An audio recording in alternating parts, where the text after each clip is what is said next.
Let's walk back, tens of thousands of years, to a time when the world was colder, quieter, and the nights were longer than anything you or I have ever known.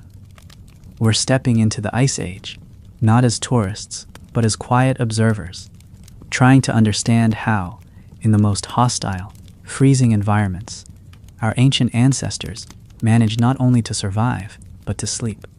Before we settle into tonight's long journey back through time, I just want to thank you for being here, wherever in the world you are. I'd love to know what time is it for you right now, and where are you listening from?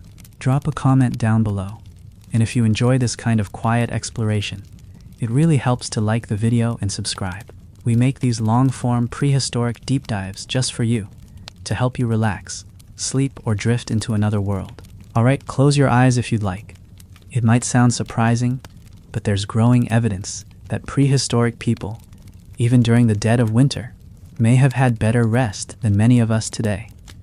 Not because they had warm beds or heated homes, far from it, but because their lives followed rhythms more aligned with the earth. They weren't drowning in blue light or buzzing alarms. They weren't drinking caffeine to power through late nights. Their days were dictated by firelight and the movement of the sun across the sky. And when the sun disappeared, when winter's cold gripped the land and snow blanketed the earth, they adjusted, not with panic, but with preparation, with instinct, with knowledge passed through stories and rituals, slowly over generations. We'll explore how they did it, how caves, fire, community, biology, and even the shape of the land gave them the tools they needed to sleep soundly when the world outside was ice and wind. Let's start with the basics, where they slept. When we imagine prehistoric people, we picture caves, and that's not entirely wrong. Caves offered critical shelter from the elements, but not all caves were created equal. Some were too damp, others too exposed to wind. What many people don't realize is that the best suited caves for winter sleep were ones with a narrow entrance, often facing away from prevailing winds, and deep inner chambers where temperature stayed relatively stable, sometimes between 40 and 50 degrees Fahrenheit, even when outside temperatures dropped well below freezing. That may not sound cozy, but when you've wrapped yourself in the hides of mammoth or bison, when your body has adapted to the cold over months, and when a fire crackles nearby, it creates a space that's not only survivable, it's safe. A womb-like pocket in the heart of stone, where night after night, families curled together in a communal sleep. Fire changed everything. It didn't just keep them warm, it transformed how they felt about the night. Fire was a source of light, yes, but more importantly, it was a symbol of security. Wild animals feared it. It allowed people to cook, to craft tools, to tell stories after dark, but it also gave them warmth through the night. Many cave sites show soot marks and layers of ash that suggest fires were kept burning throughout long winter nights. Carefully tended, passed on from person to person, like a sacred duty. One person would stir the embers, another would lay new wood, and nearby others would sleep, curled in furs, pressed close together, body heat shared, infants swaddled and tucked near their mothers, old ones warmed by fire and family. That's how they made it through the cold. Not by fighting it, but by folding into it, by wrapping themselves in layers of warmth, both physical and emotional. Modern researchers have also begun to understand something fascinating about how early humans may have adapted their sleep cycles to the seasons. In today's world, we often ignore the change in daylight across seasons. Artificial light keeps us going year-round, but for Paleolithic people, darkness ruled the winter months. Days were short, nights were long. In response, it's possible that humans entered what some scientists call biphasic, or even polyphasic sleep. This means they may have slept in multiple segments, falling asleep after sundown, waking in the middle of the night for a period of calm wakefulness, sometimes called the watch, and then drifting off again until morning. During this midnight wakefulness, people may have talked, reflected, mended clothing, or tended the fire. And then, like animals nesting into their dens, they returned to sleep. Not rushed, not anxious, just in rhythm, like the trees, like the snow, like the stars that moved overhead with slow, ancient patience. But maybe the most surprising element of winter sleep is this: our ancestors didn't sleep alone. This wasn't a world of separate rooms or solitary beds. Sleep was communal. That changes everything. Anthropologists studying cold-adapted cultures, like the Nenets of Siberia or the Sami in northern Scandinavia, observe a powerful shared warmth strategy. Sleep in groups, close and layered. The same likely held true tens of thousands of years ago. Families didn't just survive the night, they created rituals around it. The act of preparing for sleep was as sacred as waking. Skins were arranged, firewood was stacked, children were soothed by stories, myths passed in whispers, legends of animals, spirits, and ancestors. And slowly, the group would quiet, one by one, until only the crackle of the fire and the breath of sleep remained. Imagine it, not as a primitive experience, but as one full of softness, connection, and belonging. There's something beautifully clever about the way our ancestors approached the art of sleeping in cold weather. It was never just about lying down and closing their eyes. It was a process, a preparation. One of the earliest and most overlooked aspects of that preparation was the sleeping surface itself. Contrary to popular belief, early humans didn't just sleep on bare cave floors.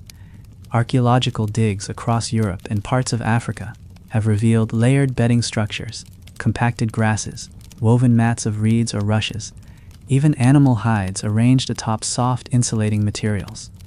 In some places, people laid out piles of aromatic plants like yarrow or wild thyme, which weren't just comfortable, they repelled insects and carried calming scents.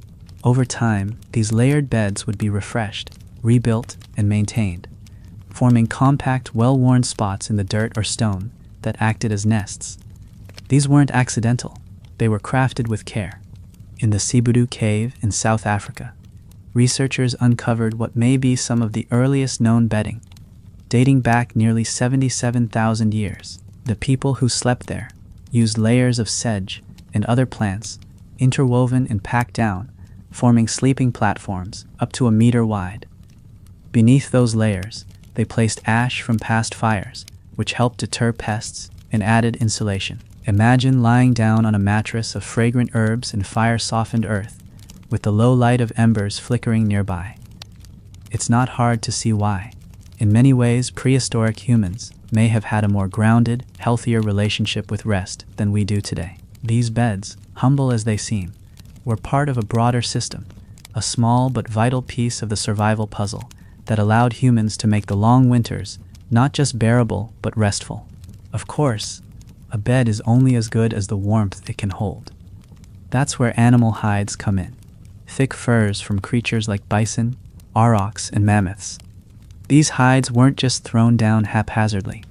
They were softened, scraped, cured with smoke, and layered to create protective cocoons against the cold. The inside of a Paleolithic sleeping area could feel like a cave within a cave. Layers of hide around and over the body, forming what we might call a sleeping pod. These hide wraps trapped heat so efficiently that, paired with the shared warmth of a sleeping group, body temperature could be maintained even in near-freezing conditions. Small details mattered: where the head was positioned, how the smoke from the fire moved through the space, how embers were banked to radiate heat without sparking flames. This was not chaos, it was orchestration. There's a word used in modern survivalist circles: microclimate. Our ancestors were masters at creating them. Inside their dwellings, they built small zones of livable warmth, not by heating the whole space, but by containing their own warmth in smart, localized ways. Animal skins were sometimes arranged like tents within the cave, held up by mammoth bones or wooden poles. In rock shelters and tents made from reindeer hides, ventilation gaps were deliberately created to prevent smoke buildup, learning over generations how to strike the delicate balance between warmth and breathable air. Many sleeping areas were tucked into alcoves or corners, where heat could be preserved and drafts avoided. Even the fire itself wasn't always in the center. Sometimes it was placed off to one side, so that smoke would drift upward and out through natural chimneys or carved vents. These weren't random choices. They were techniques refined through observation, intuition, and lived experience. But it wasn't just about warmth or comfort. It was also about safety. Nighttime in the Paleolithic world carried real danger. Predators like cave lions, hyenas, wolves, or even rival humans roamed the darkness. Sleep had to be protected. That's why fires weren't left untended, and sleeping spaces were often organized with care. Some groups may have taken turns standing watch. Others trained themselves to wake at the slightest noise, a habit that still lingers in our DNA. One reason so many of us stir when a floor creaks or a branch snaps outside. But there's also evidence that many caves used for winter shelter were selected precisely because they offered natural protection. Narrow entrances, elevated ledges, echo chambers, where approaching animals would be heard long before they arrived. These weren't accidental choices. They were the product of a brain tuned for survival and for sleep. Even children played a role in this system.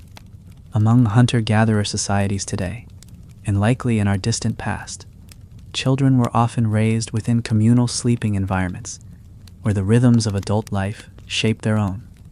That constant closeness gave infants a steady source of warmth and regulation, while older children learned to observe and mimic adult behaviors, including fire tending and hide preparation. These weren't passive observers. They were active participants in the collective effort to make night survivable. And over time, this gave rise to cultural memory, a passing of knowledge, not through writing, but through doing. How to tuck a hide to stop a draft, which plants smelled sweetest and lasted the longest, where the safest sleeping spot was in a given cave. These lessons were woven into nightly rituals, spoken and unspoken, and carried forward not as chores, but as the fabric of life itself. As the winter months deepened and the nights stretched longer, the boundaries between waking and sleeping began to blur. In the absence of clocks, schedules, and artificial light, time became something else entirely, something felt rather than measured. Many researchers believe that early humans, especially during the coldest seasons, slipped into patterns of extended rest that we might not even recognize today. Not sleep as we know it, a fixed 8-hour block, but something slower, gentler. It's possible that people would drift in and out of sleep over the course of 12 or even 14 hours, moving between light dreaming, wakefulness, and deeper stages of slumber. This kind of natural rhythm, sometimes referred to as segmented sleep, mirrors patterns observed in pre-electricity societies and even in animals that live in polar environments. During the longest nights, people weren't simply asleep. They were existing in a kind of dreamy twilight, suspended between worlds, with no need to rush. And those dreams, they may have mattered more than we realize. In many indigenous cultures around the world, dreams are not mere illusions. They're messages, visions, even warnings. Anthropologists studying hunter-gatherer societies, such as the Hadza of Tanzania or the Penan of Borneo, note that dreams are often treated as a form of knowledge, a way to understand the unseen. It's not hard to imagine that Paleolithic people felt the same. In winter, when movement slowed and danger loomed beyond the cave, the interior life, dreams, memories, intuition became as important as the exterior one. Stories told by firelight were often shaped by dreams. A hunter might recount a vision of a reindeer herd seen in sleep, and the group would listen closely, not as entertainment, but as guidance. Dreaming wasn't idle. It was part of survival, and sleep was the doorway to it. We can also look to the body itself, how it physically adapted to the demands of winter rest. For one, cold temperatures promote deeper sleep. Modern sleep scientists have found that people tend to sleep more soundly in cooler environments, with temperatures around 60 to 67 degrees Fahrenheit being ideal for triggering melatonin release and sustaining REM sleep. Now imagine sleeping in a stone-walled shelter, wrapped in layers of hide, pressed against others for warmth, with the cold air softly numbing your skin. It was the perfect biological setting for long, slow, uninterrupted sleep. Add to that the reduced physical activity during winter, fewer hours for hunting, more time spent resting and conserving energy, and you have a body that is primed for deep restoration. The cold wasn't just endured, it was used. It carved out a kind of hibernation space for the human body, not unlike what we see in some animals that enter torpor during the harshest months. And it wasn't only about physiology, it was about trust. Trust in the group, trust in the fire, trust in the cave itself. Our ancestors knew that sleeping deeply in such an unforgiving world could be dangerous. You had to be sure someone was watching the fire, that your position in the group offered warmth and protection, that the walls around you wouldn't collapse or betray you, that the smells of smoke and soot, the feel of fur against skin, the breath of others, all meant safety. These layers of comfort, not individual but communal, created the conditions for rest. Imagine lying with your back against a mother or a brother, a child curled against your chest, the fire's orange glow flickering across the ceiling. Outside, wolves may have howled in the distance, the wind hissed through the trees, but inside there was a stillness and a shared silence that allowed sleep to come. We see echoes of this in the art they left behind. In Chauvet, in Lascaux, in Altamira, those famous cave sites filled with paintings of animals and symbols. There's something curious. Many of these artworks are found deep in the cave systems, far from natural light, in places that would have been hard to reach. Why paint there? Some scholars believe that these chambers were used not just for rituals, but for sensory experiences connected to sleep, dreams, and altered states. The flickering torchlight, the shadows cast by the uneven stone, the acoustics of echoing chambers, all of it may have created dreamlike spaces where waking and sleeping consciousness blended. Perhaps people journeyed into those depths after waking from profound dreams. Perhaps they slept there deliberately, closer to the spirit world they believed lived in the walls. If sleep was a sacred act, then some caves may have been more than shelters. They were temples of the night. Even today, when we sleep outdoors, under the stars, near a fire, away from noise and light, something ancient stirs in us, a sense of quiet that feels older than memory. It's a return. And that's what our ancestors knew. Every winter, every time they lay down, sleep wasn't an inconvenience. It wasn't something to fight or shorten. It was a gift, a way to reconnect with themselves, with each other, and with the rhythms of the world they lived in, a world where winter was not an enemy, but a teacher. And sleep, even in the darkest months, was not a risk, it was a refuge. In those long winter nights, the line between rest and ritual may have been thinner than we think. The act of preparing for sleep, arranging hides, banking the fire, securing the cave's entrance, wasn't just about comfort, it was ceremonial. Passed down from elders to the young, these evening rituals were layered with meaning. A certain way of folding the skins, a quiet chant or rhythm hummed beneath the breath, maybe the placing of a carved stone near the head for protection, or a bundle of dried herbs near the fire to scent the air. These weren't random habits, they were encoded practices that helped shape the night into something more than darkness. They prepared the body for rest, yes, but also the spirit, and in doing so, they brought a sense of calm that ran deeper than safety. It bordered on peace. Much of this knowledge likely lived in the hands of women. Across many hunter-gatherer societies studied today, it's the women who maintain the sleeping spaces, tend to children, and organize the rhythm of domestic life. They knew how to dry hides without stiffening them, how to weave rushes into soft pads, how to create smoke from particular woods that would lull infants into sleep without choking the air. Imagine the layers of understanding needed to transform the raw materials of the Ice Age world into something nurturing. A mammoth hide isn't soft until it's worked for days. A bed of reeds needs to be dried just right to avoid mold in the damp of the cave. And certain herbs, when burned or scattered, calm the nervous system. These weren't guesses. They were skills carried across generations, embedded in daily action, and guarded as part of the group's survival. We tend to imagine prehistoric life as endlessly chaotic. Danger, cold, hunger. And yes, those things were real, but so were the pockets of calm, the moments of rhythm.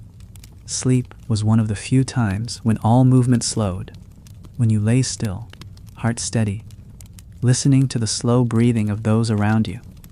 In that space, the world narrowed down to warmth and darkness, to the fading crackle of the last log, to the soft brush of fur against skin.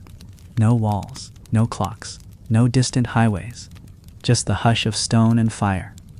Researchers now believe that this depth of silence may have influenced not just sleep quality, but brain development.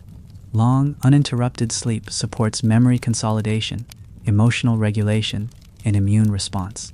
In fact, some studies suggest that we are biologically wired to sleep better in natural darkness and cooler temperatures, the very conditions our ancestors knew intimately. And then there was the role of food. What we eat before bed influences how well we sleep, a truth as old as the human body. During the Ice Age winters, meals were designed not just to nourish, but to sustain warmth through the night. High-fat, high-protein diets from meat and marrow gave people the long-lasting energy to maintain body heat. Bone broths, simmered over fires, releasing collagen and nutrients. Rendered fat might be mixed with dried berries or nuts to create a dense food source, something close to what modern survivalists call pemmican. Eating before rest wasn't indulgence, it was strategy. A warm belly meant a warm core, and when paired with the communal heat of shared sleep, it created a system in which even the coldest nights could be endured with surprising ease. Another curious insight comes from studying cave positioning itself. Many of the sites known to have been winter shelters weren't just randomly chosen, they were aligned with the path of the winter sun. In southern-facing rock shelters, the first light of day would seep into the cave at a shallow angle, warming the space gently after the coldest part of the night. Over time, people may have learned to choose dwellings that gave them this advantage: natural heating from the low arc of the sun. This kind of passive solar design wasn't something they read in a manual. It was learned through observation, season after season, and it mattered. A few degrees of warmth could mean the difference between survival and frostbite, between a restless night and a full return to deep, body-repairing sleep. And through all of this, there was the ever-present rhythm of sound. Not just speech or song, but the ambient noise of the prehistoric night. Wind rushing through pines, ice cracking on frozen rivers, the snort of reindeer in the distance, the hush of snow against stone. These sounds were familiar, even comforting. They were signals that all was as it should be. Anthropologists call this acoustic ecology, the idea that soundscapes shape how we feel, think, and rest. And in the deep winters of the Paleolithic world, those soundscapes were slow, low, and natural. No mechanical interruptions, no electric buzz, just the low murmur of fire and breath. It was a lullaby, not sung, but lived. Even the position of the body during sleep had significance. Anthropological research and ethnographic studies show that traditional human groups often slept in fetal positions during cold months, knees tucked in, arms drawn close, not only for warmth, but for energy conservation. This position minimizes the surface area exposed to cold air and naturally protects vital organs. When you lie like that, especially in contact with another person, it creates a micro-environment of heat and stillness. Over time, groups may have developed patterns. Who slept where, in what order, how children were placed between parents or elders. Not randomly, but based on who needed the most warmth, who was healthiest, who was keeping watch. In this silent choreography, people became insulation for one another, a living weave of breath and heartbeat and skin. Even their breathing may have adjusted. In colder climates, humans instinctively slow their breathing to conserve heat and moisture. This is still seen in high-altitude or polar-dwelling populations. During sleep, especially, the breath becomes shallow and steady, the chest rising in rhythm with the fire's soft crackle. Imagine lying in the quiet cave, the air just above freezing, the smell of ash and earth around you. No words spoken, only the slow inhale of your sleeping group, the same rhythm, night after night. It was in that rhythm that trust was built, that security was felt. Long before houses or locks or alarms, There was only this: warmth, closeness, and quiet lungs at rest. In this way, the very concept of sleep wasn't individualized the way it is now. It was shared.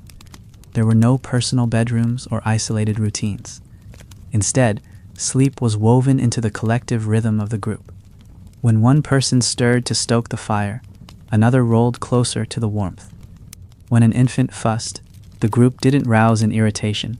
They responded in unison, soothing, adjusting, waiting. This kind of communal sleeping has been observed in modern nomadic groups, such as the Juhono of the Kalahari, where sleep isn't just a biological act, but a social one. It's a fluid, adaptive process. People waking briefly, checking on one another, then returning to slumber. What we call interrupted sleep, they might have called normal, a natural flow, not a disruption. It changes how we think of rest, not as isolation, but as connection. And of course, winter wasn't only endured, it was anticipated. For months before the cold arrived, groups prepared. They collected materials not just for food and weapons, but for comfort. Dry grass for bedding, bark and resin for insulation, animal sinew to sew tighter seams in their clothing and furs. Sometimes they built windbreaks within caves or carved shallow depressions in the ground to nestle into at night. These weren't improvisations, they were preparations, tested over seasons and shared through generations. People remembered which places got morning light, which caves echoed with dangerous drafts, which valleys funneled ice-laced winds. Their sleep in winter wasn't luck. It was the result of months of careful planning and adaptation, and of deep memory, not written, but remembered by the body, and passed along in gesture and word. The brain, too, played its part. With the absence of artificial light, human melatonin cycles, the chemical signals that control sleepiness, were tightly in sync with natural darkness. In winter, as the sun set early and didn't rise until late, melatonin flowed longer in the body, triggering longer rest. Sleep researchers have found that people deprived of artificial light naturally drift into longer sleep cycles over time, particularly during colder months. So in a Paleolithic winter, the body was chemically primed for sleep. No supplements, no tricks, just biology reacting to the real world. The long nights invited slowness, and the body accepted. That's perhaps one of the most striking things, how ready the human animal was to live in harmony with winter, not as an enemy to overcome, but as a rhythm to move within.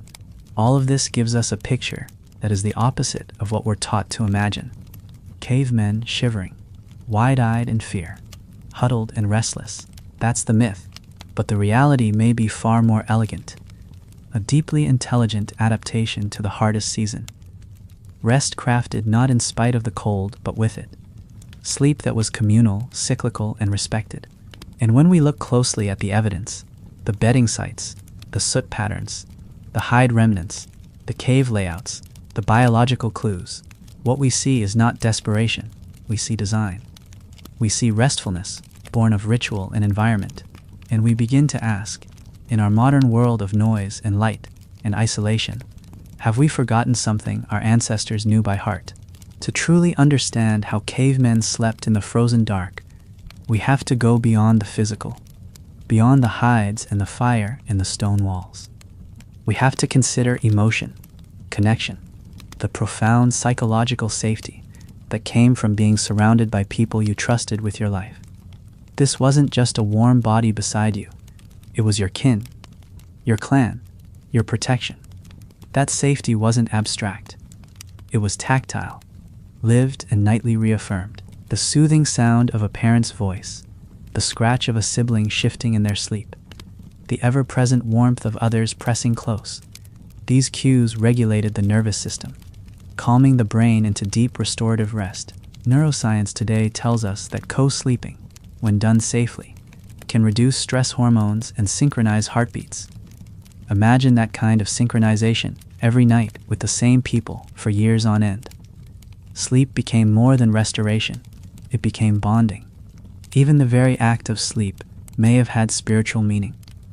Many ancient cultures, including those in later prehistory, and even into early written history, viewed sleep as a journey, a temporary death, a walk through another world. The line between dream and vision was not sharp. The long winter nights offered an extended passage into that other world, where ancestors might appear, messages might be received, or lessons learned. There is archaeological evidence, carved figurines, ochre markings, intentionally placed bones, that suggests nighttime rituals took place, especially during solstices or deep winter months. These rituals weren't just about the living. They connected the living to those who had come before, and when one lay down to sleep after such a ceremony, wrapped in the scent of smoke and the murmur of chanting, it wasn't just rest, it was a passage into something greater, something layered with reverence. The environment shaped every part of this. In Ice Age Europe and parts of northern Asia, the cold was relentless, but it was not always uniform. Some nights were clear and dry, others heavy with snow. Caves and shelters adapted accordingly. In sites like Dolní Věstonice, in present-day Czechia, excavations show semi-permanent winter dwellings made of mammoth bones and earth, arranged in circles with hearths in the center. These weren't temporary hides thrown together. They were thoughtful constructions, designed to withstand brutal cold while holding warmth. The sleeping areas were deliberately positioned along the inner ring, closest to the fire but shielded from smoke. Entryways were sometimes blocked with hides or stones to keep out wind.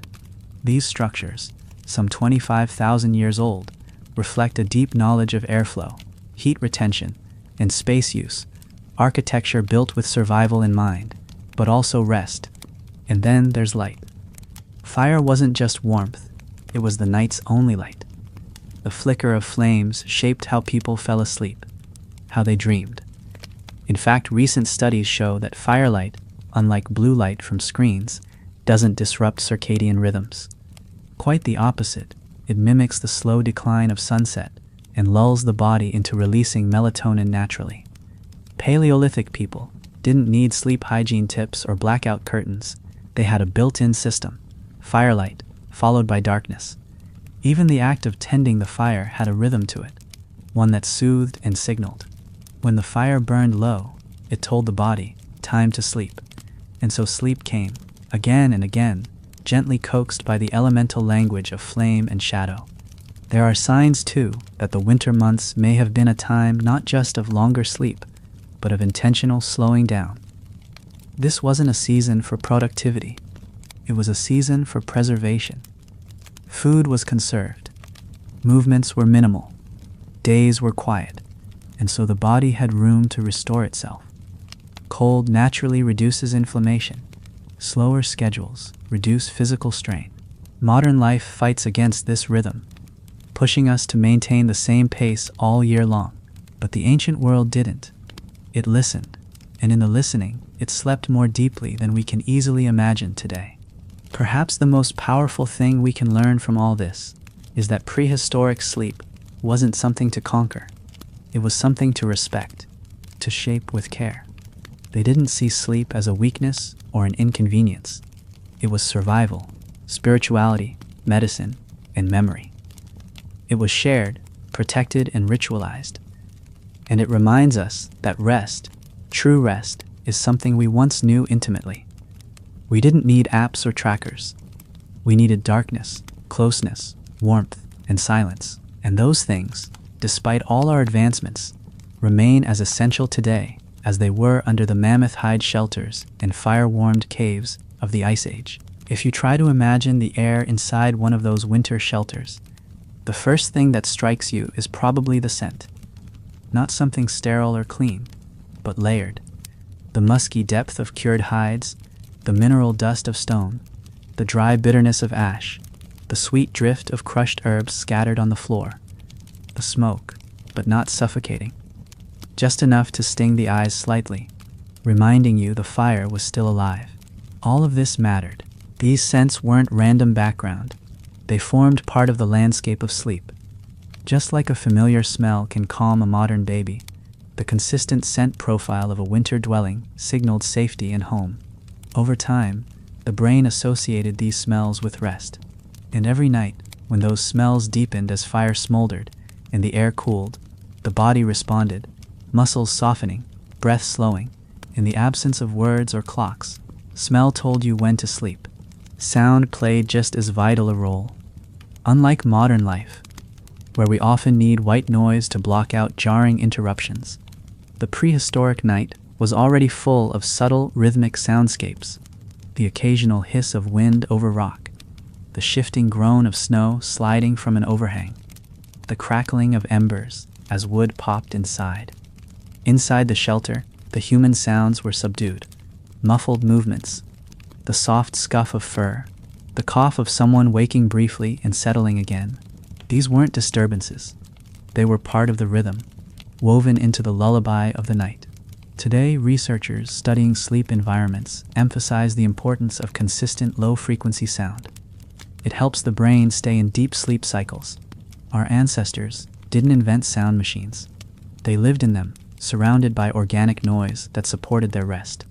We don't often think about temperature gradients, but our ancestors did. Even if not consciously, they understood, through repeated experience, where warmth pooled and where it escaped, in a cave or hide dwelling. Heat rises, so raised platforms made from branches and earth may have been used to elevate bedding off the cold ground. In some regions, sleeping pits were dug into the soil, lined with layers of insulating material. These pits didn't just hold bodies, they held heat, forming pockets of retained warmth that could last for hours. Even the way people positioned themselves, backs toward the fire, feet closer to others, showed a subtle intelligence about heat conservation. Modern thermal imaging studies on traditional shelters confirm what prehistoric people likely knew by instinct, that shared body heat, proper airflow, and thoughtful placement make a dramatic difference in thermal retention, even with no external insulation. Touch, too, was part of sleep, not as an accident, but as a necessary element. In the cold, the human nervous system responds most acutely to skin-to-skin contact. Infants regulate temperature and stress through physical closeness. Elders rest more easily when surrounded by familiar warmth. We now know that oxytocin, the bonding hormone, is released through gentle, sustained contact. In those sleeping bundles beneath furs, as people breathed together and shifted in unconscious synchrony, oxytocin may have flowed freely, reinforcing social bonds night after night. These chemicals of connection made the group stronger, more cohesive. It wasn't just emotional support, it was neurochemical reinforcement. Sleep was literally stitching the community together while they lay in the dark. And if you look beyond the cave, out into the snow-covered world, you'll see another secret to their success. Silence. True, unbroken silence. Not the quiet of a room, but the absolute stillness of a frozen forest or an icy plain. A kind of hush that presses against your ears. In those conditions, even the smallest noise, the rustle of a bird, the crack of an ice shelf, sounds immense. That contrast shaped the nervous system differently. In the shelter of silence, the brain doesn't stay hypervigilant. It learns to let go, to settle. Modern studies show that exposure to natural silence, especially in wintry landscapes, lowers cortisol and eases heart rate variability. It was in that deep, frozen hush that prehistoric humans laid down each night, and it was within that silence that they recovered, both physically and mentally, for the days ahead. In every detail, from smell to sound to touch to space, their world was not primitive, but refined in ways we've largely forgotten. Not because they lacked intelligence, but because they paid attention. They lived close to the world, not buffered from it, and in doing so, they learned to rest the way their bodies asked them to. Slowly, collectively, deeply. Winter sleep was not a challenge to be endured. It was an environment to be shaped, a season of stillness that they entered with intention. In that, there's something for us to remember. That rest doesn't come from controlling every variable, but from knowing which ones to let go of, and which ones to shape with care. The farther we trace back into the cold shadow of deep time, the more we begin to see a kind of quiet genius in the way early humans aligned themselves with winter. They weren't simply reacting to the cold, they were planning for it, partnering with it. Just as birds sense when to migrate, or bears prepare to hibernate, our ancestors moved with the signals of the season. As autumn leaves began to curl and fall, as daylight shrank and food began to change, so did they. Their pace slowed, their attention shifted inward. Sleep became longer, more sacred, more central. In a sense, winter transformed the body's entire orientation toward rest. And this was not seen as weakness or retreat. It was nature's order, followed without resistance. They didn't push against it, they leaned in. Even today, faint echoes of this remain in our biology. Many people experience changes in energy and sleep patterns as winter approaches. A pull toward stillness, a craving for warmth, a softening of outward focus. These aren't flaws. They're evolutionary remnants of a time when slowing down wasn't just allowed, it was essential. For early humans, winter was not a season of performance. It was a season of preservation. It wasn't about forging ahead. It was about staying close to fire, to family, to stillness. And sleep was the anchor that held it all together. A time when the mind repaired, when the body slowed, and when the soul, if we can call it that, found safety in the dark. Much of this was made possible by one powerful force: predictability. In a world that was often dangerous and unstable, the rhythms of winter sleep offered consistency. The same firelight, the same smells, the same familiar shapes in the stone, the way someone always turned once in their sleep at a certain hour, the way the fire crackled just before going quiet. These subtle nightly repetitions became emotional landmarks, like lullabies of routine. In modern terms, we might call it sleep hygiene, a structured bedtime, a stable environment, the right cues. But in that ancient context, it was lived, not prescribed. And that predictability gave the nervous system permission to truly relax, because every night followed a pattern that said, "You are safe here, you are home." And when illness came, as it surely did, in a time before medicine or antibiotics, sleep became even more vital. The body's only real defense against infection was to rest, to conserve. And so the group adapted. A sick member might be swaddled tighter, placed closer to the fire, given extra warmth and food. Others would adjust their sleep to accommodate them, waking more often to check on their breath, listening in the dark for signs of change. Even in the Ice Age, the response to illness was not fear but care. Rest wasn't abandoned in times of trouble. It was increased, prioritized. They may not have understood pathogens, but they understood the body's need to shut down and rebuild in quiet. And sleep was where that rebuilding happened. The seasonal cycles also shaped how memory was processed. Longer periods of rest, more dreams, more time for reflection. All of this meant that winter wasn't just a physical shift, but a mental one. With less movement and more stillness, stories gained space, memories surfaced.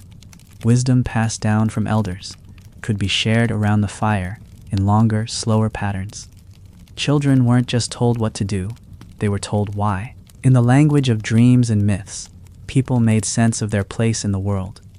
And that act of telling and listening and dreaming strengthened not just understanding, but sleep itself. Because to sleep well is not only about warmth and darkness, it's also about what lives in your mind when you close your eyes. And so winter, in the prehistoric world, wasn't a blank stretch of cold waiting to be survived. It was an intentional, deeply sensory, psychologically rich experience of rest. It was marked by structure, but softened by care. Every night brought a familiar ritual. Every morning, a slow awakening. The snow may have been deep outside, the predators real, the hunger close, but inside those shelters, under the soft rustle of hides, a different world existed, one where the body surrendered to the dark, not in fear, but in rhythm, a world where sleep wasn't taken for granted, it was prepared for, protected, honored. And in that honoring, they built not just resilience, but restoration. One of the most fascinating clues we have about ancient winter sleep doesn't come from fossils or stone tools. It comes from the lingering biology in our own bodies. There's a hypothesis among some researchers that during the harshest parts of the Ice Age, humans may have undergone brief periods of torpor, a kind of mini hibernation, not the deep months-long slumber of a bear, but a slowed-down metabolic state where body temperature dropped slightly, energy use decreased, and movement was minimal. Though this idea remains debated, it's supported by indirect evidence: thickened bones in some Ice Age skeletons, deposits of growth rings in long bones suggesting periods of halted activity, and even genetic markers in modern humans tied to fat storage and energy conservation. Whether or not full torpor was ever achieved, what's clear is this: our ancestors were remarkably efficient at conserving energy during the deepest winter, and sleep was their primary tool. To see echoes of this lifestyle today, anthropologists look at groups still living traditional, non-industrial lives in challenging environments. The Hadza of East Africa, for instance, or the Inuit and Sami in northern regions. These communities provide invaluable insight into how sleep functions in societies without electric lights, rigid clocks, or temperature control. In these groups, sleep is flexible, but always grounded in the rhythm of light and community. People nap when tired, wake easily, and often gather around firelight in the evening to talk or do quiet tasks, a mirror of how early humans may have prepared for sleep. What's striking is that despite the lack of strict sleep schedules, their rest tends to be deep and restorative. No struggle with insomnia, no blue light disruption, no separation from their environment. Their lives and their sleep are integrated. And integration was the key. In the prehistoric winter world, sleep wasn't a bubble isolated from the rest of life. It was a thread woven through every part of the day. The decisions people made while awake: where to build the fire, how to angle the shelter, when to eat, who to lie beside, all influenced how well they'd sleep that night. There wasn't a bedtime so much as a winding down of the entire group. As the sun sank and the sky grew heavy with night, the pace of everything changed. Voices dropped, movements slowed. The whole group entered sleep gradually, like a tide receding, and within that collective rhythm, no one was left behind. The elderly, the young, the sick, all shared in the same slow passage into rest, wrapped in the same communal warmth. In many cases, sleep was not something done all at once. The concept of sleeping through the entire night in one solid block is more modern than we often realize. Evidence from pre-industrial societies and historical records from medieval Europe suggest that segmented sleep was once the norm. People would sleep for a few hours, wake naturally in the middle of the night for quiet reflection or small tasks, then return to sleep until dawn. In a Paleolithic winter, this pattern may have been particularly common. The first sleep would begin soon after dusk. A midnight wakeful period, perhaps an hour or two, would follow, used for tending fire, whispering, perhaps even stargazing just outside the cave. And then, a second sleep would take hold. This rhythm allowed for both safety and adaptation, giving the group multiple chances to adjust, respond, and drift back into the comfort of layered slumber. It's also worth considering how temperature worked, not just as an obstacle, but as a signal. As the fire died down in the early morning hours, the ambient cold deepened. This likely triggered subtle shifts in the sleeping group. People turned inward, curled tighter, covered exposed skin. It may even have been a natural cue for someone to wake and feed the fire again, an act done almost without thought. That responsiveness to cold, not as threat but as messenger, shaped the night's rhythm. Unlike us, fumbling with thermostats or electric blankets, they listened to the cold. They moved with it, and the cold in turn instructed them when to rise, when to gather closer, when to let sleep deepen. Their rest wasn't stolen from the cold, it was taught by it. In this way, we begin to see a picture of winter sleep, not as a simple act, but as a dance between light and dark, heat and cold, solitude and connection. A balance of body and world, continually negotiated and refined. What seems harsh to us now, sleeping in a stone cave in freezing temperatures, was to them a canvas of learned responses, layered wisdom, and communal instinct. They didn't sleep despite the season, they slept with it, inside it. And that cooperation with nature is perhaps the deepest secret of all. one that still sleeps in our DNA, waiting for us to remember. As winter held the land in its frozen grasp, the cave, or tent, or earthen hut became more than a shelter. It became a container for memory. The walls that kept out the cold also held the voices of the past. Each night, as the fire dimmed and bodies folded into warmth, stories were spoken into the dark. These stories weren't random. They were carefully chosen, repeated, and passed down like tools. They often carried warnings about frost, about predators, about what not to do when the wind shifts. But they also held rituals, specific instructions: how to place your sleeping fur so it won't slip, how to stack kindling to burn slow through the night, how to lie down so the ache in your back doesn't deepen. These weren't bedtime tales in the way we think of them now. They were coded survival, hidden in rhythm and voice, passed from elders to children in the time just before sleep. The memory of winter was something people carried in their bodies. Children, watching closely, learned not by instruction but by mimicry. They watched how their mothers laid out bedding, how their fathers stirred embers with a flat stone to avoid sparks. They saw how older siblings adjusted the hides to shield the fire from wind, how grandparents used soft humming to lull the little ones. These were quiet teachings. They didn't need explanation. In the long darkness, there was time to observe, not just how people acted, but how they rested. And those patterns became part of the child. In that way, sleep wisdom wasn't taught. It was absorbed, like warmth from the fire. And it lived in the bones just as much as in the mind. There's something humbling about the idea that rest could be taught, shaped, cultivated over generations.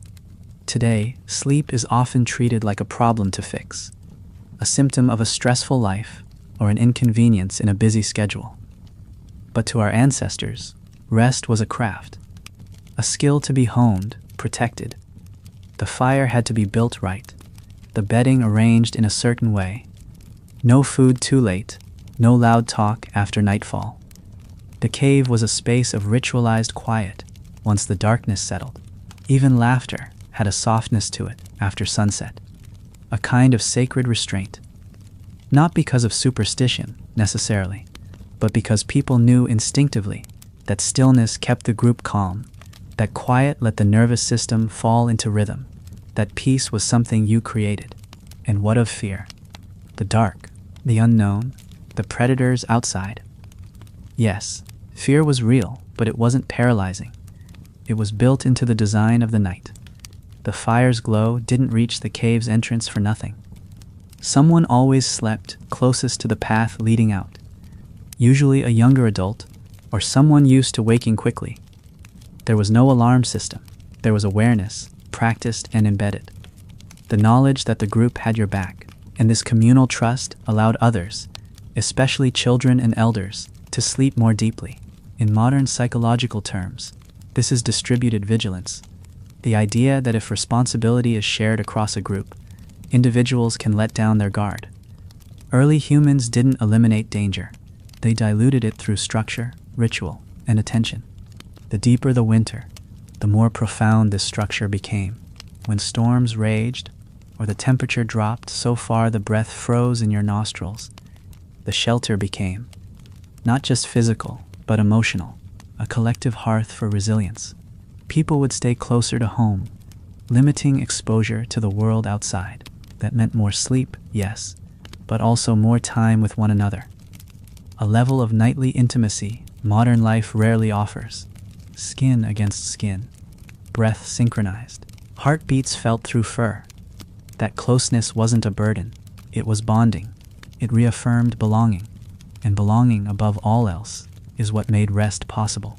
In that time, in that world, sleep wasn't only the absence of wakefulness, it was proof that you were part of something, a group that would wake if you needed them, that would warm you if you turned cold, that would remember you in the morning. We often forget that the body is a record keeper. It remembers what safety feels like. It knows in the deepest parts of its design what it means to sleep well. Not alone, not distracted, but held by rhythm and ritual and warmth. Our ancestors didn't just stumble into good sleep. They created it. They earned it with structure and patience and trust. And when they closed their eyes in the freezing dark, it wasn't in fear, but in faith. Faith in each other, in the fire, in the wisdom passed from generation to generation, like the embers that burned low but steady through the longest night. There's something deeply animal about the way our ancestors moved through winter.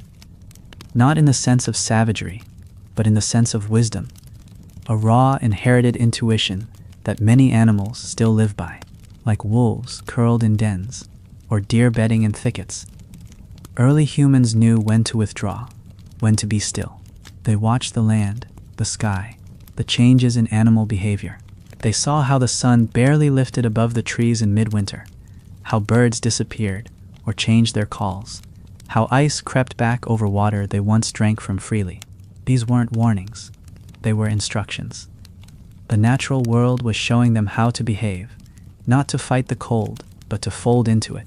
And every night, as they closed their eyes under furs and firelight, they were following the same instinctive code that governed the rest of the living world: conserve, restore, sleep deeply.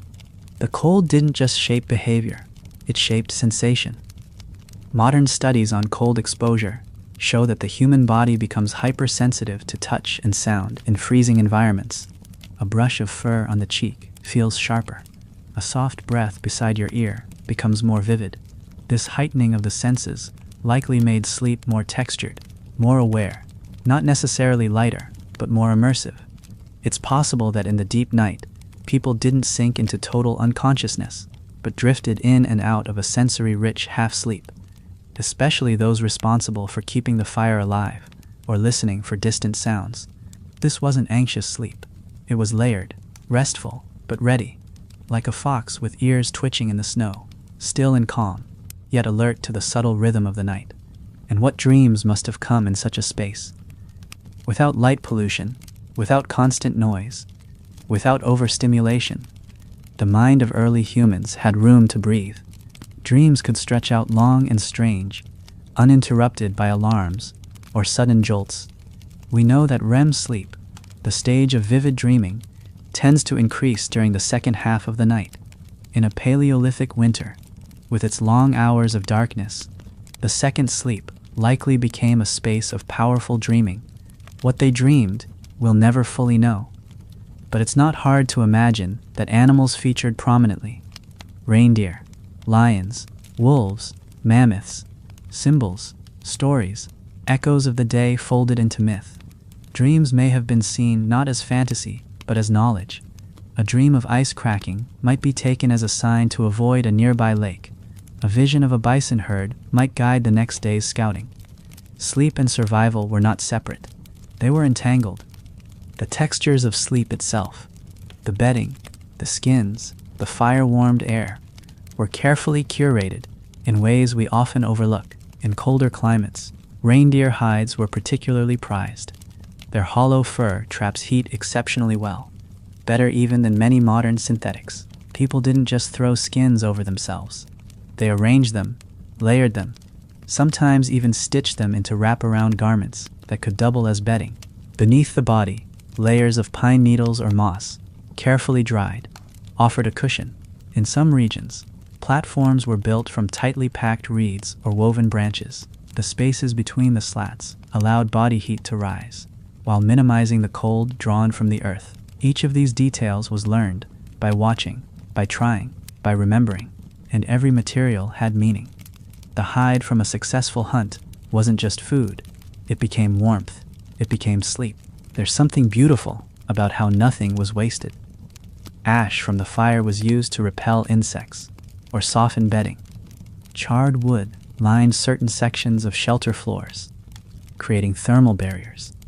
Stones heated by fire were sometimes buried under bedding layers, radiating warmth through the night. Even the soot-blackened walls of a well-used cave told a story of generations tending the same flame, sleeping in the same curve of stone, dreaming under the same constellations. These layers of use created emotional landmarks. A child might lie in the exact spot her grandmother once did, warmed by the same traditions, the same practices. Sleep wasn't just physical, it was ancestral.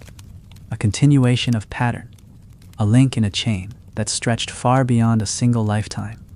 And so when we think about how cavemen slept through freezing winters, it's not just about temperature. It's about the world they built inside the cold.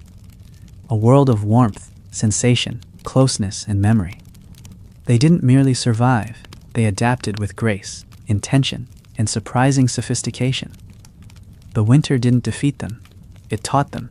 It shaped a kind of sleep we've nearly forgotten. Long, deep, trusting, shared. And in those long nights, as snow whispered outside and firelight flickered on stone, they didn't just rest, they belonged to each other, to the land, to the rhythms that cradled their sleep and guided their dreams. As the dark months rolled on, sleep became more than routine. It became a form of emotional endurance. The deep winter could last for weeks or even months, with daylight reduced to brief slivers of gray. Food stores ran low. Storms might trap a group indoors for days at a time. And in those moments, rest wasn't just a physical act, it was a psychological necessity. In modern times, we speak of seasonal depression, of the heaviness that can come with too much darkness. But our ancestors understood this weight in their own way. They didn't fight it with distraction. They leaned into stillness, and sleep was their vessel. Longer rest wasn't laziness, it was wisdom. A way to let the body and mind survive the emotional toll of cold, hunger, and stillness. Wrapped in furs and firelight, they let their brains drift. Dreams filled the spaces where movement could not. The emotional atmosphere of winter sleep was complex. Within those close quarters, people grieved, laughed, whispered, and simply existed together in ways we rarely do today. They witnessed each other's quiet breakdowns, the slow fading of an elder, the silent grief of a mother who'd lost a child. These events didn't happen behind closed doors or out of sight. They happened in the very center of the sleeping space.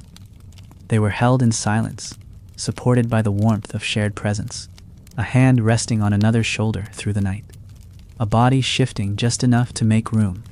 In this way, sleep was not escape, it was accompaniment, a way to be present even in suffering. In those dark hours, love and grief lay side by side, woven into the furs, felt in every breath. Even death itself had a place in that world. There are burial sites found inside or near sleeping areas, not marked tombs, but resting places close to the group, in places like Sungor or La Chapelle aux Saints. Archaeologists have uncovered burials with care, bodies wrapped in ochre, laid to rest with beads, tools, or bones. These were not anonymous ends. These were farewells made with love and ritual. It's possible that the dead remained among the living for a time, lying near the fire in the space where they once slept, honored through whispered stories or gentle songs before finally being buried. That relationship with the dead wasn't separate. It was integrated. The line between sleep and death, between dream and memory, blurred in the winter dark. And for the living, rest became a form of reverence, a way to carry those who no longer stirred. Still, protection remained a constant. Even in the emotional intimacy of the group, vigilance didn't vanish.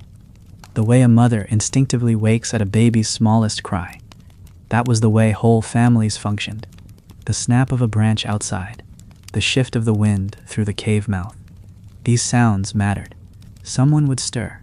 Sometimes no words were spoken, just a shared glance in the flickering dark, or the soft scrape of a spear being drawn closer. And then, quiet again. These weren't constant terrors. They were calibrated alerts. The body knew what to listen for. And because the group held that awareness collectively, it allowed everyone else to sink back into rest more quickly. Trust was always present, even when no one was speaking. It was felt in the stillness that followed, in the fire being stirred gently back to life. This balance of vulnerability and security, of openness and protection, created a kind of emotional resilience that modern life rarely allows. Today, many people sleep alone, in locked rooms, surrounded by artificial sound and light. And still, they struggle to rest. Our ancestors slept under the threat of wild predators, freezing cold, and sickness, and yet they may have slept more deeply. Not because they were tougher, but because they had what we've largely lost: proximity, human contact, rhythmic, real sound, a pace of life that matched the world outside. And perhaps most importantly, the permission to sleep when their bodies asked them to, even if that meant sleeping 14 hours a night or drifting in and out of slumber throughout a storm-filled day. They weren't trying to win the day. They were trying to make it through the season, and sleep was the most powerful tool they had. So when we look back at those nights, thick with silence, softened by fur, warmed by flame, we see a world that feels ancient and distant, yet familiar in some deep place we can't quite name. The rituals, the placement of bodies, the shared breath, the grieving and the dreaming, these are things we still understand, even if we've buried them beneath schedules and screens. The cold may have ruled outside, but inside there was a world of connection and quiet resistance, a world built every night, in darkness and firelight, where people found the courage not to fight the season, but to rest within it. We like to think we've evolved past the old ways, that central heating, LED bulbs, and memory foam have freed us from the rawness of winter sleep. But our biology tells another story. Inside us still lives the rhythm of the fire, the trust of the circle, the sensitivity to light, cold, and quiet. The brain still floods with melatonin when darkness falls, even if we drown it in screen glow. The skin still craves touch in the cold. The nervous system still calms in response to real silence. These aren't remnants. They're active, working parts of us. Which means that while the world has changed, we haven't entirely lost the instincts that once guided our ancestors to sleep. They're just quieter now, harder to hear, but they're there, waiting to be remembered. You can feel it when you sleep beside someone and match their breath without meaning to. When you camp outside and wake not to an alarm, but to the change in birdsong.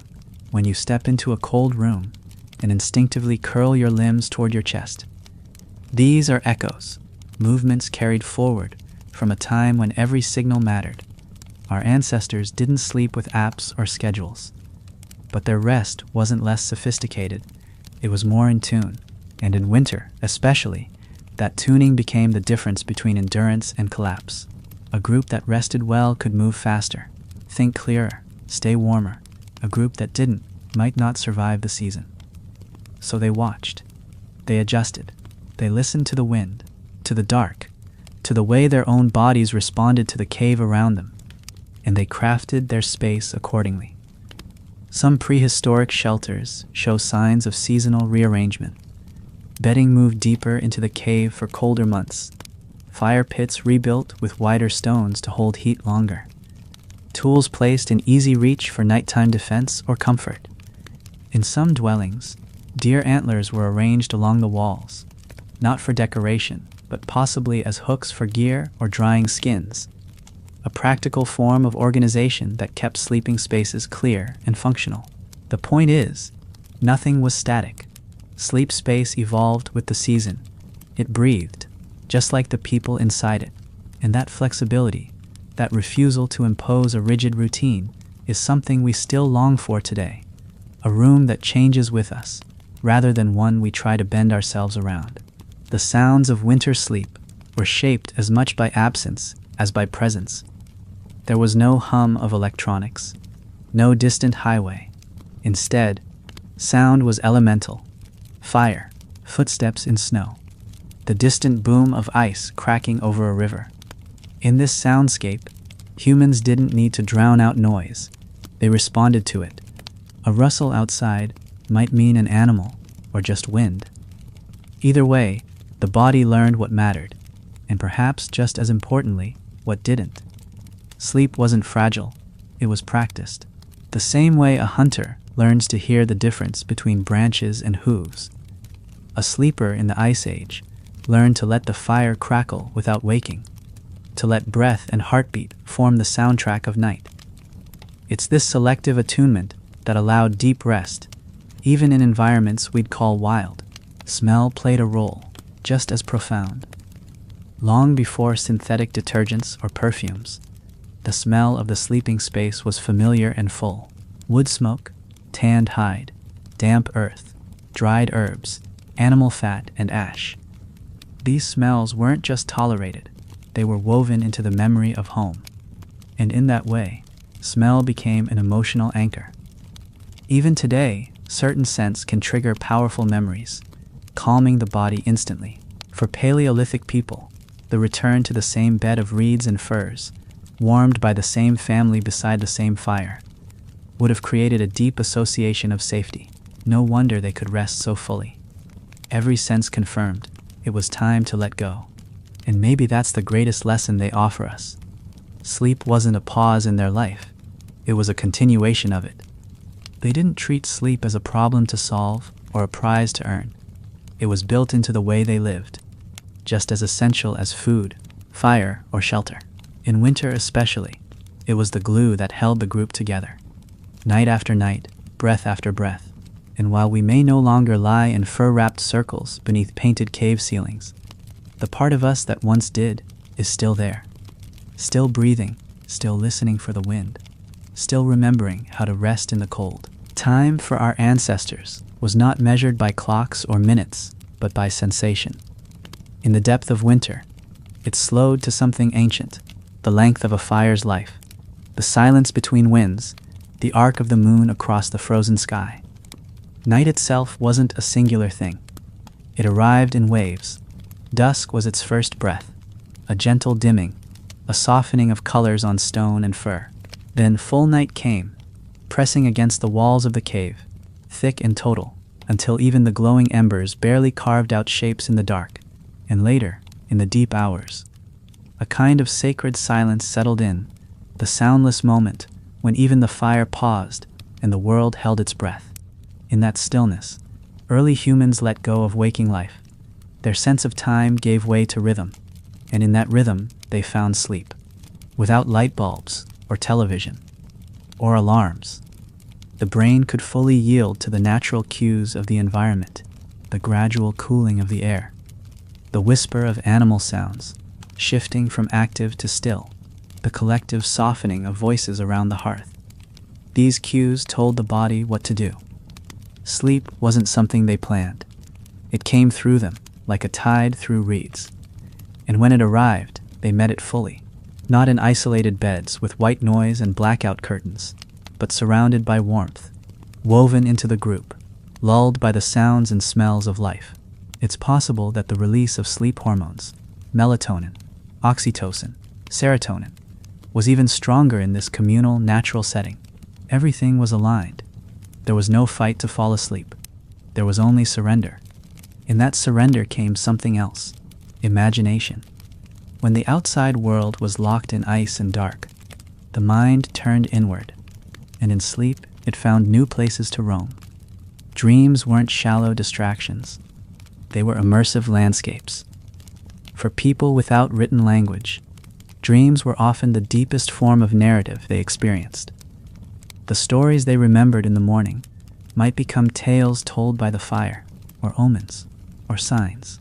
Sometimes, it was in sleep that ancestors appeared, faces from the past, known only through stories, walking through a snowy forest, or pointing toward a distant ridge. These visions, formed in the quiet cave, held weight. They gave meaning to the long nights. And when everyone woke together, blinking in the fire's glow, those dreams became part of the shared story of the group. The winter cave was a place of sensory depth. Touch was amplified. Every shift of fur, every press of another body's warmth. Sight was limited, but the low flicker of flame painted moving shadows across rough stone. Sound was never absent, the rhythmic breathing of sleep, the occasional pop of sap in firewood, the sigh of someone turning over. Even taste had a role. The residue of smoked meat on the tongue, the cooling bitterness of herbal drinks made from dried roots or bark. These layers of experience formed a textured, grounded world in which rest became not just possible, but inevitable. The body could let go because the environment asked nothing of it. No decisions, no notifications, no demands, just stillness, warmth, and darkness. And yet, despite all this quiet, the mind didn't idle. It processed, wove, remembered. Today we know that REM sleep plays a crucial role in memory consolidation and emotional processing.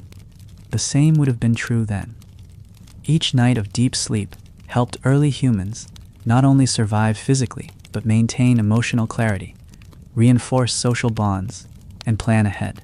It may sound odd, but winter sleep helped them stay human, to hold on to what they had learned, to prepare for what would come, to remember who they were. In that frozen world, memory and identity were fragile. Sleep kept them whole. In many ways, it was the furnace inside the furnace, a hidden fire, rebuilding them in the dark. This is the paradox of winter sleep in the Ice Age, that it was both still and alive. That while the world outside was locked in silence and frost, the world inside the cave, inside the mind was moving, pulsing, dreaming. Our ancestors didn't sleep like we do because they couldn't. Their world didn't allow for distraction. It allowed for presence. And in that presence, they built a kind of rest that was deeper, more integrated, and more complete than most of us know today. Not by striving for it, but by living in tune with the night. There was a turning point. Each year, subtle and slow, when the long grip of winter began to loosen. It wasn't a warm breeze or a sudden thaw, not yet. It was the light.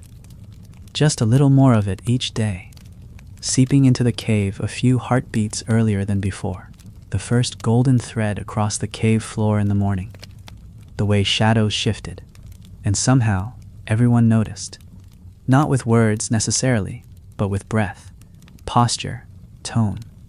The body knew the change was beginning, and with that shift came a new kind of sleep. Slightly shorter, a touch lighter. The slow drift into spring wasn't just an environmental event. It was biological. Circadian rhythms adjusted, naturally, quietly, without resistance. The body didn't fight the change. It followed it. It trusted the sky. That trust had been earned. Through countless winters, humans had learned that nothing stayed frozen forever. The darkness would recede. The snow would melt. Food would return. And so, during winter's most oppressive stretch, they didn't panic. They paced themselves. They built entire lives around waiting well. Patience was part of the culture, taught like any other skill, and sleep was the heart of it. If you could rest deeply and often, you could last. You didn't waste energy on fear. You stored it. You used sleep as a kind of invisible strategy to preserve the body, to soothe the mind, to carry you closer to the light. Some researchers believe that Paleolithic people may have marked these seasonal transitions through ritual sleep, staying awake for long communal nights around the fire, near solstice time, then sleeping deeply for days afterward. This mirrors traditions seen in early agricultural societies that later emerged. Festivals of darkness and light, vigils followed by feasts, sacred rest after sacred wakefulness. In the Ice Age, these patterns may have already been forming, instinctive responses to the most ancient drama humans witnessed, the return of the sun. Some caves contain markings that align with solstice light, shafts that catch the sunrise, or illuminate carvings only once per year. For a people who lived so closely with sleep, light may have been more than warmth. It may have been meaning, proof that the night always ends. But until that light returned fully, winter sleep remained central, and with it came a kind of clarity. Not the sharpness of action, but the clarity of stillness. The way snow muffles the landscape, until only the essential sounds remain. In those months of darkness, life was stripped down to fire, to breath, to heartbeat, to the slow curl of smoke along the cave ceiling. And in that simplicity, people became attuned to each other in ways we can only guess at. The shifting of a blanket, the murmur of a dream, the lean of one body toward another. These weren't distractions. They were the life itself, a kind of communal awareness that lived and breathed alongside the fire. It's tempting to romanticize it, to imagine those nights as idyllic. But there were hard ones too. Nights when the cold bit too deep, when someone coughed through the dark, when hunger made sleep thin. But even then, sleep offered something no other act could: recovery, not just of strength, but of hope. Every morning someone woke, stirred the embers, stepped out into the frost, looked up at the same sky their ancestors had watched for centuries, and then went back in to tell the others. With a look or a wordless gesture, whether the light had changed, whether it was time to start moving again. Sleep made those mornings possible. It was the bridge across the hardest nights. And so winter's sleep wasn't static. It evolved. As the season deepened, rest deepened with it. As the light returned, sleep shifted again, a slow rise back toward wakefulness. This dance between dark and light wasn't something they fought. It was something they moved with, and in that movement, year after year, generation after generation, they learned to survive the season not by resisting it, but by surrendering to it. Not through struggle, but through rest. That is what winter taught them.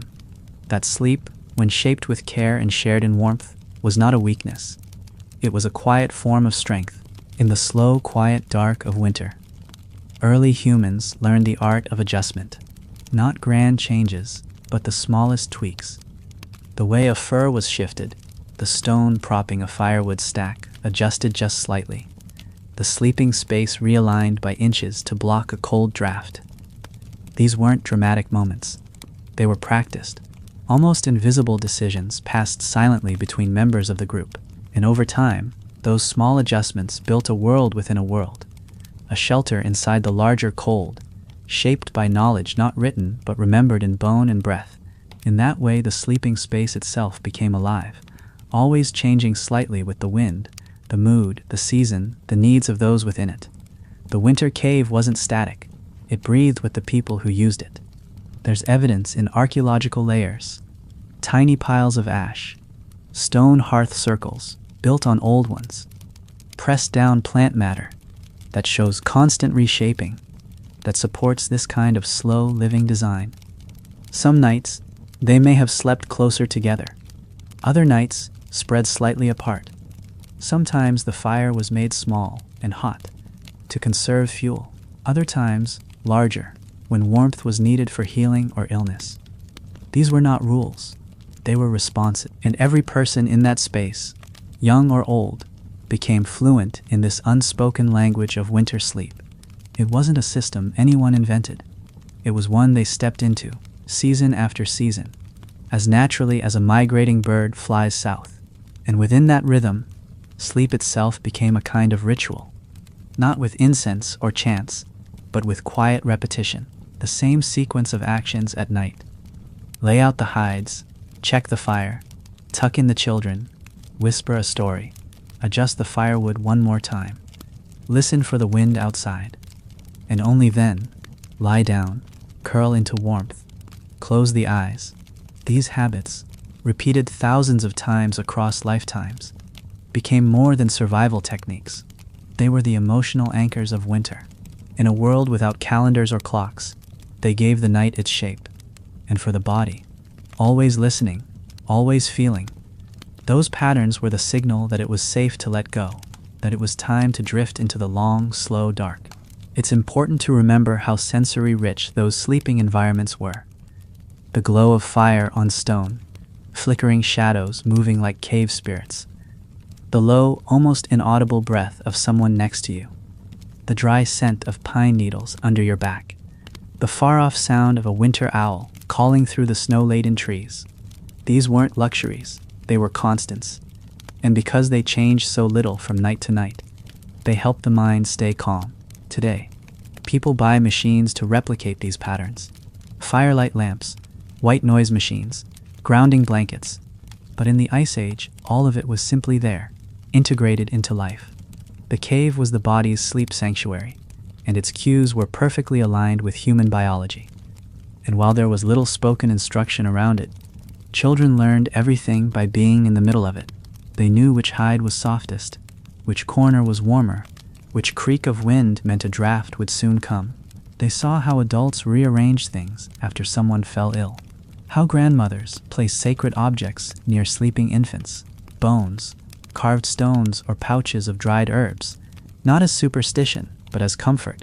In some ways, the children were always learning the language of the cave, not with words, but with experience. And in the repetition of that experience, they built an internal map of rest, a sensory memory that would stay with them, echoing later as adults when they began to guide the next generation into the same rhythms. It's difficult to overstate the emotional safety that came from these shared spaces. Not because there was no danger, but because danger was expected and accounted for. The world outside could not always be controlled, but inside, within the bounds of firelight and warmth, they created something sacred, a place where the night wasn't feared. It was met, under fir and stone and shared breath. They didn't sleep with dread, but with acceptance, and that quiet confidence, the kind that comes from knowing your group will hold you through the night, may be one of the oldest forms of peace humans have ever known. Sometimes the world outside didn't just whisper winter, it screamed it. The wind wouldn't simply blow, it would howl like an ancient voice, trying to split the earth open. Temperatures would drop so far that the breath from a nostril froze before it was fully exhaled. Snowdrifts swallowed the paths to water sources. Predators became bolder, leaner, hungrier. These were the nights when movement stopped entirely, when the shelter became a sealed world. In these moments, early humans didn't resist the stillness. They deepened it. The fires burned lower, more carefully. Words were few. Sleep came earlier and stayed longer. There was no incentive to stir when the storm pressed against the stone. Instead, they stayed close, conserving not just body heat, but mental energy. And when the storm passed, when the first ray of pale sun touched the cave floor again, they emerged rested, not broken. That was the gift of sleep in its most primal form, a shield against collapse. In these deepest parts of winter, the brain and body shifted into healing modes. Wounds knit faster in deep sleep. Emotional shocks softened. Even hunger pangs dulled in longer periods of rest. This wasn't accidental. Modern science tells us that deep non-REM sleep is essential for tissue repair, hormone regulation, immune function, and emotional processing. Without medication, without supplements, early humans tapped into all of it, simply by sleeping more when the body asked for it. The stillness wasn't wasted time. It was repair. And when the world outside became too harsh, they turned inward, physically and psychologically, allowing themselves to fall into the kind of long, layered sleep that gave them the power to go on once conditions allowed it. That act alone, trusting rest in the face of hardship, is revolutionary. We are trained today to respond to threat with effort, push harder, stay busy, distract. But our ancestors knew something we've forgotten. Sometimes the only way through is to pause, to gather under blankets, under breath, under the warm hush of fur and ash, and simply be. There's a strength in that kind of surrender. Not weakness, but understanding. That winter wasn't an enemy, it was a cycle, and sleep was how they flowed with it, rather than breaking against it. So they let themselves rest through the worst of it, knowing that when the time came to hunt again, to travel, to face what waited outside, they'd be ready, because they'd given themselves the time to recover. This recovery wasn't just individual, it was cultural. The stories passed during winter nights were more than entertainment. They reinforced identity. Who we are, where we came from, what it means to survive together. A child might fall asleep midway through a tale about the first mammoth their people ever hunted, or the way the stars came into being. Those dreams would mix with the rhythm of the story, settling in the mind like a seed. In that sleep, culture rooted itself. Memory became layered, and so rest became not only biological healing, but mythic reinforcement. They weren't just sleeping to recharge. They were sleeping to remember who they were. That's why winter sleep had texture. It wasn't empty hours. It was filled with breath, with firelight, with voices that blurred into dreams. It was punctuated by the stirrings of someone checking the fire, by the sigh of a child pressed tighter against a parent's side, by the occasional snore or murmur of a name spoken in sleep. These sounds weren't noise. They were reassurance, proof that the group was whole, alive here. Sleep in that space wasn't isolation. It was participation. You were part of something larger, something living, something warm in the coldest world. And in that participation, people gained strength, not just for the morning, but for the next season of life. What they carried forward wasn't just warmth and health. It was clarity, belonging, and resilience. Winter was not an interruption to life. It was a space carved out for deep return. To the body, to the group, to memory. And sleep was the doorway that opened to all of it. Not as luxury, not even as necessity, but as a fundamental form of being. In that fire-warmed dark, the deepest truths were not spoken. They were slept into being. As each winter gave way to another, year after year, a kind of generational rhythm took shape. The children who once fell asleep beside glowing embers became the ones tending the fire. The arms that were held for warmth grew strong enough to hold others. Sleep was not just rest, it was instruction. A cycle that imprinted itself into the nervous system of each new generation. There were no written records, no scripts passed down. The inheritance lived in gesture, posture, and pattern. In the way someone smoothed a hide over a child. In the way someone placed a bone near the fire, not for fuel, but to dry for later use. The cave was a school, and sleep was one of its oldest lessons. Its curriculum was silence, warmth, patience, and awareness. And everyone who lay within it, night after night, learned without ever being formally taught. In that world, the body wasn't separated from its environment. It was calibrated to it. The way light crept into the cave in late morning was felt on the skin before it was registered by the eye. The way the cave floor cooled through the night taught people how to build better bedding, how to shift without disturbing those around them. Over time, those who listened closely to these details thrived, and the culture itself was shaped by that listening. Slow, observant, sensory. Rest wasn't about inactivity. It was about tuning, listening inward and outward until both signals matched. And when they did, the body slept as it was meant to, easily, fully, and in rhythm with the breath of the land itself. This kind of harmony isn't something you can manufacture with gadgets or routines. It's something you live into, day by day, night by night, until it becomes who you are. The hunter who knew which rock to rest near after tracking prey for hours also knew how to choose a place to sleep. The mother who lulled a baby with a hum. She learned from her mother's mother, didn't think about technique. She lived it. The rhythms were passed without ceremony, but with total intimacy. That's how winter rest became a cultural memory. Not a practice, but a presence. And like all presence, it needed consistency, and the long dark season provided it in abundance. Modern life has fractured that consistency. We now live apart, separated by walls, devices, commutes, clocks. We sleep alone. We silence our bodies rather than listen to them. And still, in the quietest moments, something in us reaches back toward the firelight, toward the warmth, toward the memory of shared sleep.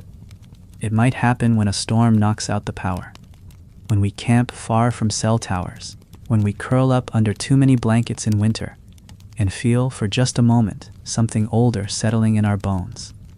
That's the legacy calling back, not in words but in feeling. The body knows what the mind has forgotten. That sleep used to be the place where we came together, not apart, where the fire wasn't just warmth, but signal, where the night wasn't interruption, but ritual. There's something powerful in knowing that rest was once this sacred, that it was shaped not by convenience, but by care, that it meant something beyond health. It meant home. To sleep in a winter cave, close to the heart of your people, was to accept your place in the lineage, to become one with the quiet pulse of survival that stretched back through time. Each night, as sleep returned, so did that pulse. You joined it without thinking, because it was never gone. It waited for you, in the crackle of fire, the hush of snow, the softness of fur beneath your cheek. That pulse is still here. It may beat more quietly now, but it's never stopped. So when we think about those long nights tens of thousands of years ago, we are not looking at strangers. We're looking at ourselves, just closer to the source.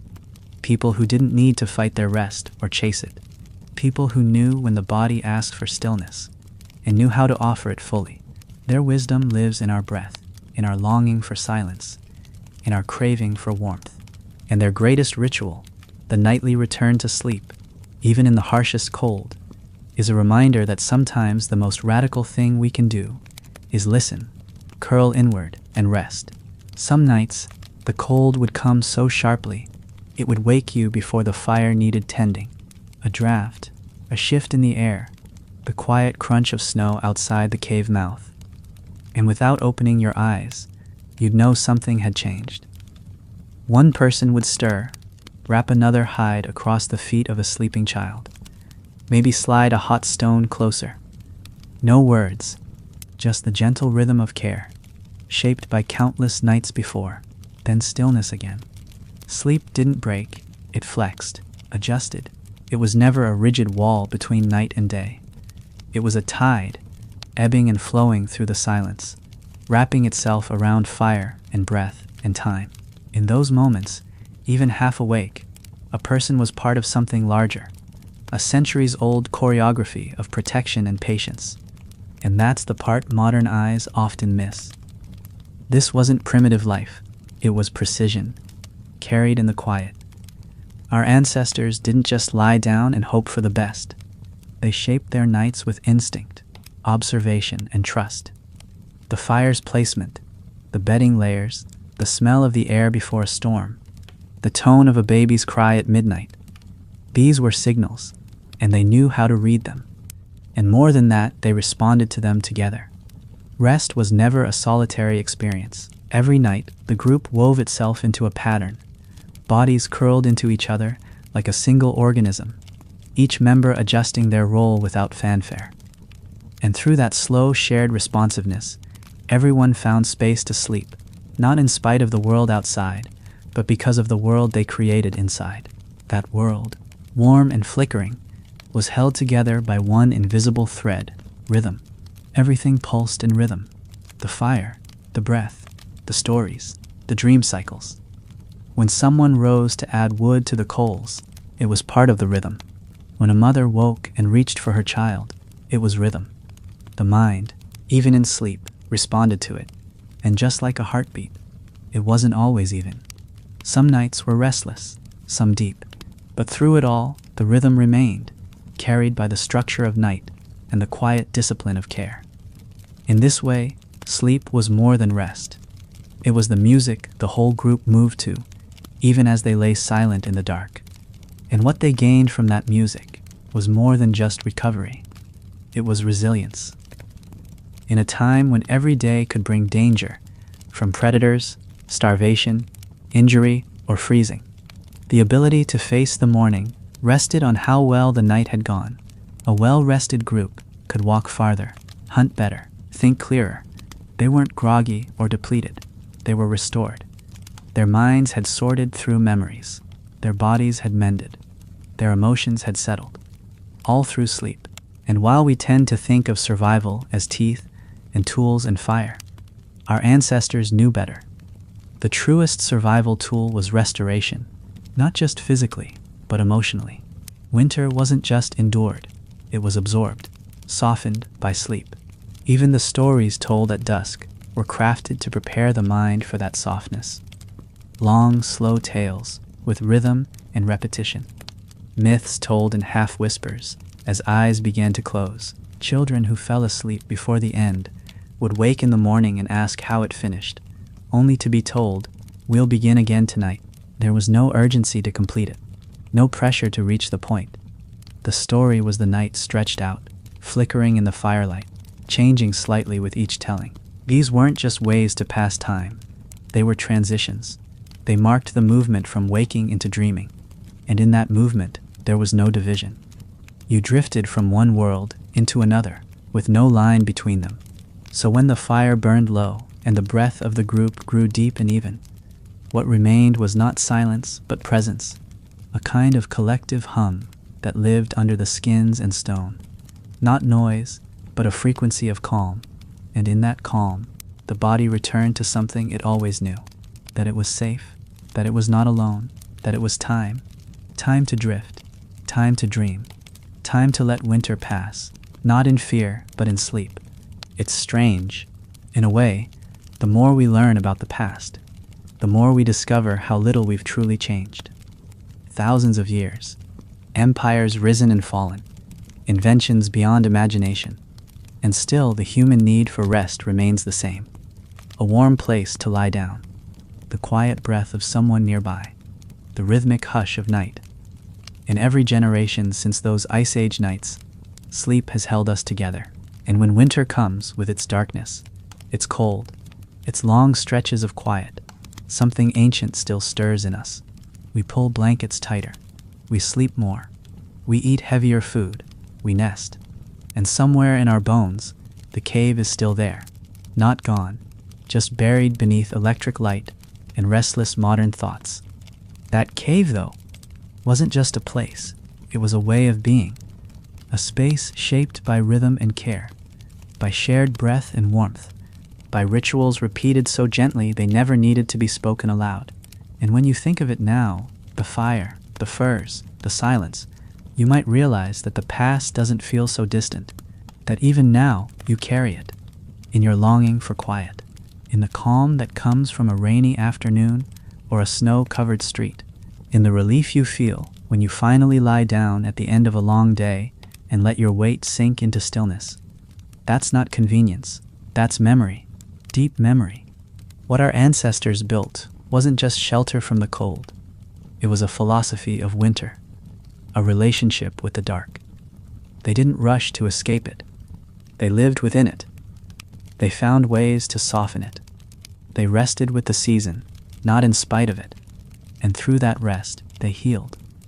Not just their bodies, but their minds, their relationships, their sense of self.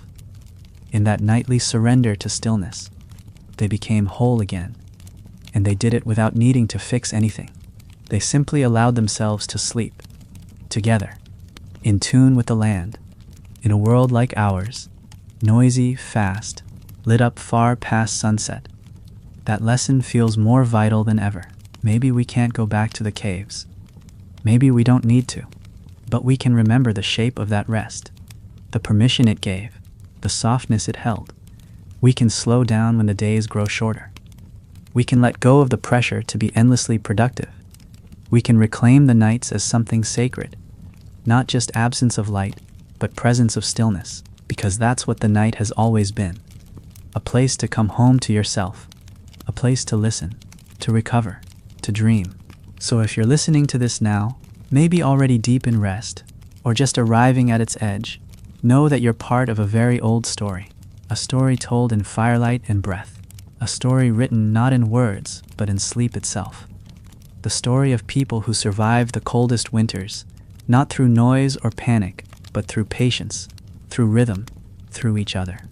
And as you breathe out, settling into your own version of that shelter, you're continuing that story, quietly, without effort, just by letting go. Thank you for being here, for walking with me through this long, quiet journey into the winter of our past. If you're still awake, I'd love to know where you're listening from and what time it is for you. Drop a comment, or just carry that question with you into sleep. If this story helped you relax, helped you feel something, feel free to subscribe so we can travel again together next time. Until then, rest well, sleep deeply. You're safe here.